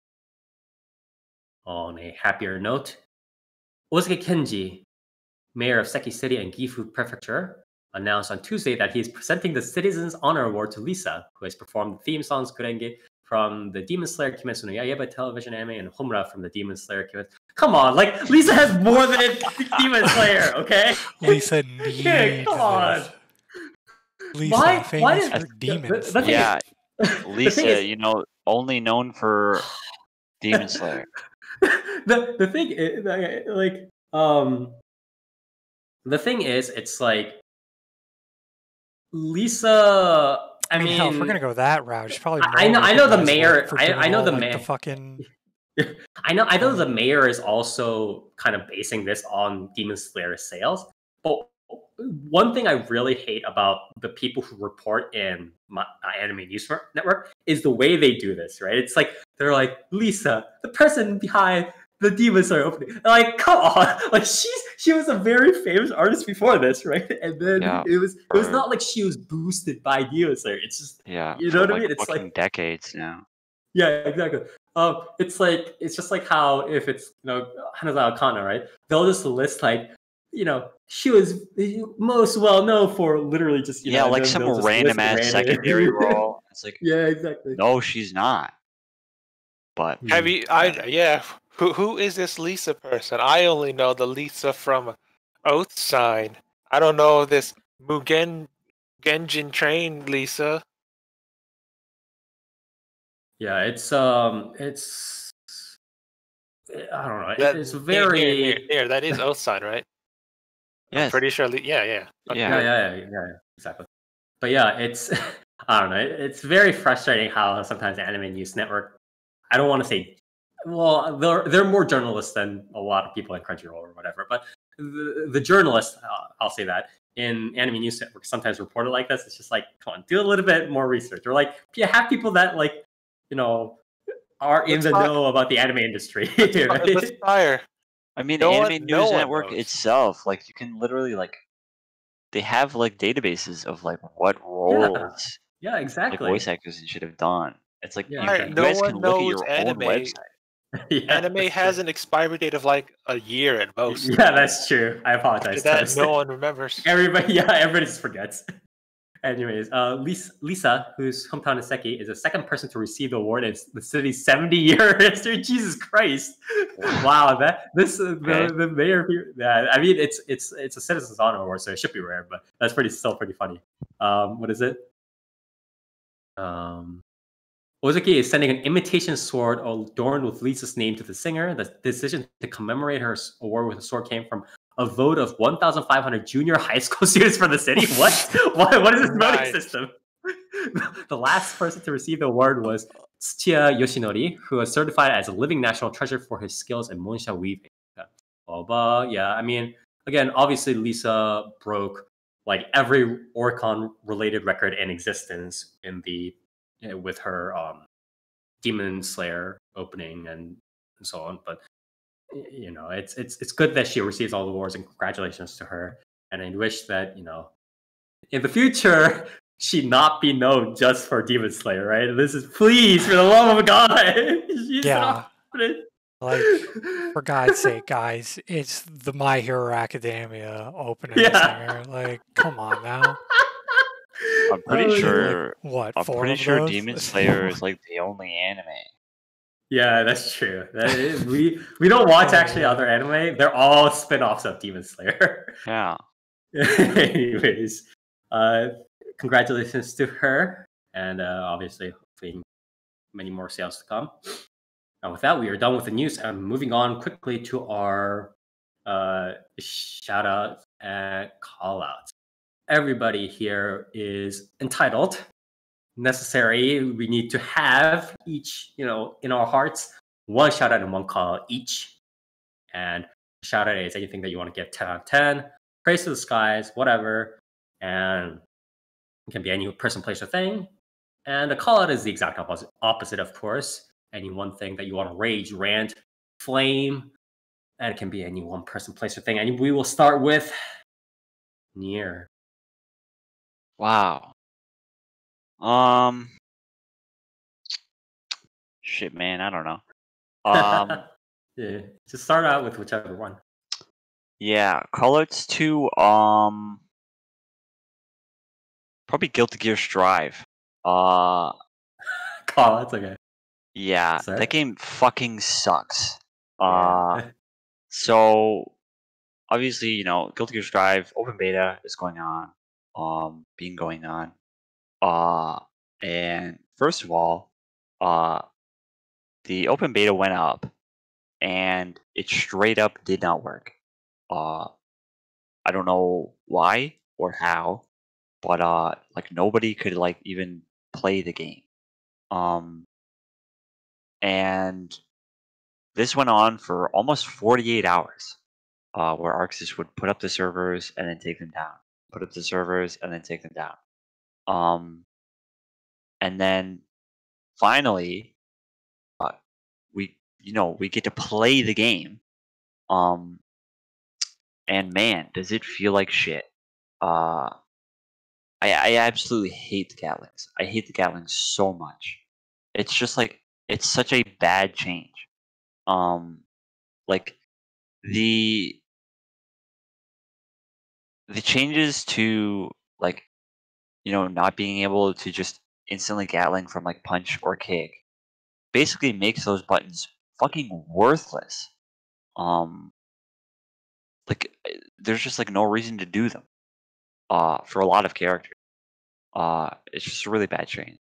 Second of all, I feel like there's a really big, or rather, third of all, I feel like there's a really big disparity in like the damage that some characters can get off of just like random stray hits. Because like, some characters, they can just pop like a far slash or something, and then get like pretty decent amount of damage. Metered or not. And then some characters are kind of just like, yeah, I hit you with Fire Slash, and now I can't really do anything. So I guess I'll just throw out another Fire Slash. It's really not great. Hmm. And then last of all, the lobbies are fucking horrendous. They're probably some of the like, how you and I aspire when we play Tekken. I'm like, Yes. man, I fucking hate how like Tekken is a game that like does not want to be played because everything to get into the game is just like fucking awful, right? Like from the loading screens to the lobbies to just like everything else. Guilty Gear Strive takes it up to a whole nother level. Like the interface is slow. The lobbies don't work. Readying up for a match takes ages, and then you still have to sit through a loading screen, and then you can't even rematch. It's like Classic. it's like a fucking like 10-minute process to get Dude, into the it's a lobby, work. and It's a then work of love, okay? yeah, and then when you get into the lobby, it takes like 2 minutes between matches just to play a match. And then because the damage is so high in the game, the match lasts like a fucking minute. So like 70% of your time in this game is just going to be waiting for the lobby to like register that you want to play the game. It's so bad. Yeah. Really, really, really bad showing. Not to mention the extreme like amount of glitches that are in this beta. Like this game is a little bit over a month out, and it is one of the glitchiest fighting games I've ever seen. Like characters are like falling through stages. Characters are flying into space just by blocking. It's really, really bad. There is something extra funny about like a Guilty Gear soundtrack in the background and seeing Chip fucking just slowly Yeah, just fly slowly away. levitate into the heavens. Like how do you have this stuff happen? Like this game has been in development for a long time. That's- Shit like this shouldn't be happening. Especially not when you're like a month from release. It's goofy. Also, what is it now? Most of the cast having infinites too? Yeah. Yeah, and there's infinites. There's infinites that are like 2 moves. Like, really, guys? You didn't learn from like Persona 4 Arena Vanilla? Like, it's been a while. But yeah, I mean the lack of like location testing for this game is extremely showing. Uh, it's not a good look. But yeah, shoutouts to I don't know, man.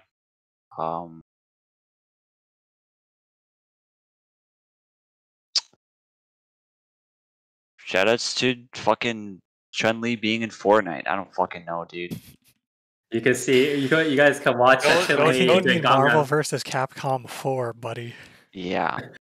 You can watch Chun-Li doing Gangnam Style now on Dude, with your so favorite Fucking streamer. yes. He's so fucking cursed seeing a lobby of like Chun-Li, Ryu, Wolverine, and Doctor Doom. And it's like, these characters weren't in Infinite. Like, what the fuck? Oh my god. Ugh. Anyways, thank you, Nier. What about you, Dark? Shit. Was oh, fuck, man. I had like something I was gonna call out and then shout out too.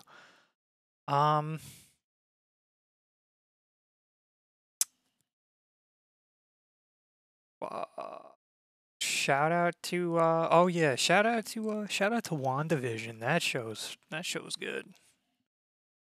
That show's really fun. Yeah, I don't know. I've seen some people be like, I don't understand why everyone thinks it's so great, and it's like it's enjoyable. It's just like I wasn't really like super into the MCU, but then it's like I started watching a lot of the movies, you know?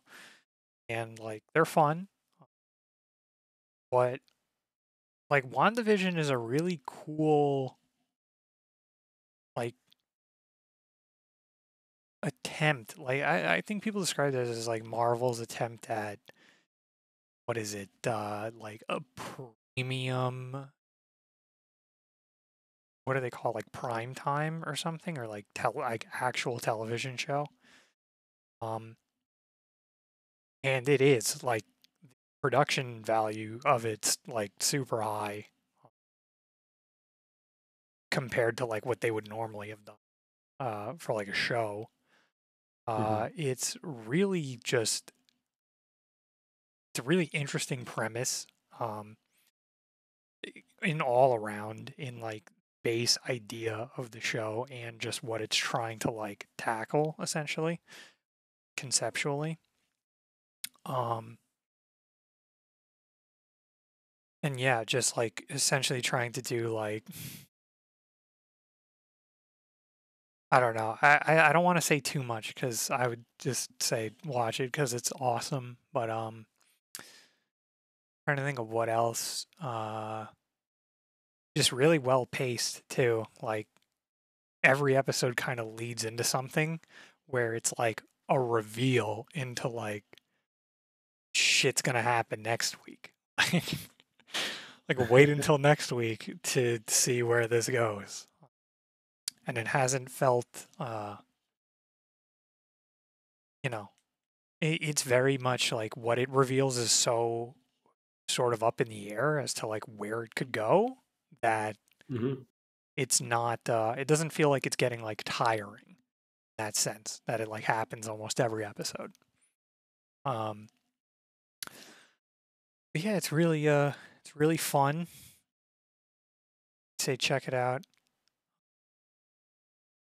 And yeah, it's now had a what was it, previous episode, like minor-ish spoiler. Previous episode had a Malcolm in the Middle opening. And then this most recent episode had a Office opening. So God damn it. yeah, you know what? Fuck it. I'll get a little bit spoilery in that regard. The previous episode was styled as like a Malcolm in the Middle style sitcom. And then the most recent episode was styled as like an Office / Modern Family, where they have the cut-ins of like talking at the like breaking the fourth wall, essentially, like talking at the camera. Like it's just extremely well done. Every episode doing something like new like that, on top of everything else the series has, which that I won't spoil. But it's fucking awesome, especially to guess like what everything means essentially, or like what it could possibly like amount to. So yeah, really hope that they keep doing that sort of thing because yeah, it's definitely I know people who are on like Agents of Shield, and I'm just like, I remember seeing some of Agents of Shield, and like this shit ain't like Agents of Shield doesn't have fucking anything on this. So yeah, it also has me pretty like decently excited to see them do more stuff like Falcon and Winter Soldier. So I hope we get more stuff like that. Stuff. Call Yeah, my call out's gonna be to Genshin Impact still not having outfits. Still waiting on the Venti outfit, you know, any day This now. guy is desperate to spend more money in Genshin Impact. Yep. Listen, release that costume. I was thinking about it today. I'm like, if they release if they release the God outfit for him, like, how much money would I be willing to spend? And the ceiling is very high. Very, very fucking high. So, hopefully one day we'll get it at reasonable prices because I will probably buy it even if it's not a reasonable price. But yeah, you know, easy fucking cash cow, and they're just not giving it to us. Games made in Unity. Like, I'm planning to do that myself anyway. It's like, I'm gonna make the fucking costume before you? Granted, it's not gonna be for that game, but it's like, what the fuck, man? Yeah, just get. Let me throw the money at the screen right now. Yeah, listen, I'm ready. I'm ready to pay. Like, as soon as it happens. Oh my god. Anyways, what is it? Thank you, Dark, for the shout out call. Host, what about you? My shout out, Bloom. Pretty cool concert. The effects are always better than the last. I mean, if you saw Bloom and you saw those special effects, you'd be like, oh man, they really upped their ante because no one was in the audience, so they can put more processing power into the animations, whatnot. Mhm. Yeah, Bloom was cool. Check it out if you can. If you haven't already, if you can, you do it. Do it. And call up. Uh, I guess. I guess to the microwave that broke Fumino Tamaki's hand. She's already unlucky enough. You give her a break. Okay. Anyways, I guess my shout out and call out is my call out is to this freaking winter storm because I can't go out running. So Just I've run in been the storm, forehead. for I mean, just lol. I got Spire. I have 2 feet of snow. Just walk. Just make a path through the snow. That's It's like I don't mind running in the snow necessarily, but there's a lot of ice, which fucking that. Spire. Just get Walk in the cleats, dude. yes. snow is not as slick as ice. Just walk in the snow. Make your own path, You and just then it'll be forge your own better. path for it. Yeah. And my shout out is I want to shout out. My shout out is to actually my I don't know what's been going on. Maybe I've been just growing fatter or whatever, but at least my exercise workouts have been going pretty well, so my numbers are rising. So I guess I'll give a shout out to that. I can't really think of anything else that I shout out right now. I need to freaking get on some decent visual novels so I can shout those out. Honestly, that's all I want to shout. I don't really want to be shouting out anime. Let me recommend you Minotaur. I think it's on Steam. God damn it. Jesus. Anyways, that's pretty much it for my shoutouts and callouts. And ate the whole fucking box in 2 days. Yeah, that's the classic. Anyways, oh no, never mind. Fuck. I actually what I actually wanted to shout out was fuck. I remember now. Turkey pepperoni. I know people are like, bro, how did this guy only just discover turkey pepperoni? Boar's Head turkey pepperoni like carries me keto. Yeah, it's well. The thing is, it's like, well, the thing is, it's like calories, protein wise, is actually very good, and it's like, and I thought because it's like because turkey bacon is not very good, so I was like, oh, turkey pepperoni is gonna be bad. So I bought a bag, and I've had chicken sausage, and that's acceptable, I guess. That reminds me, chicken sausage is okay, but turkey bacon is like essentially just jam. I gotta find the turkey bacon that I have because it's got like nothing in it with good protein. And the turkey bacon is, and the turkey bacon is also close to bacon. Okay. Its texture is not though.